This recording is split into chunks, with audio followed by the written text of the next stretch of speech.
வணக்கம். அஸ்ட்ரோபிஎம் பாண்டித்துரை. வீடு நிறைய ஒரு சிலருக்கு இருக்கும். அந்த வீட்டினால வருமானம் கூட அவங்களுக்கு வரும். இது யாருக்கு இருக்கும்னா, ஆண் ராசிகளில் ஒற்றைப்படை ராசிகளில் 4 குடியன் அமர்ந்திருந்தால் நிறைய வணக்கம். அஸ்ட்ரோபிஎம் பாண்டித்துரை. ஒரு சிலருக்கு வீடு 2 3 வீடு 4 5 வீடுன்னு இருக்கும்.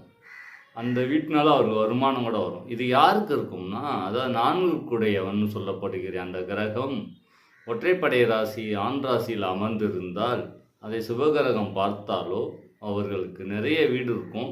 அந்த வீட்டினால பல லாபமும் வரும். 2வது நவாம்சத்தில் செவ்வாய் வலிமை பெற்று சுபகிரக பார்வையோடு இருந்ததுன்னா அவர்களுக்கு அதை விட வலிமை சேர்த்து அந்த வீடுகள்னால நிறைய வருமானமும் நிறைய வீடும் இருக்கிற அந்த அமைப்பு இந்த ஜாதகத்தில் ஏதாவது ஒரு வகையில் அவங்க ஒத்து போச்சுன்னா அவங்க கண்டிப்பாக நிறைய வீட்டோடு வாழ்வாங்கன்ற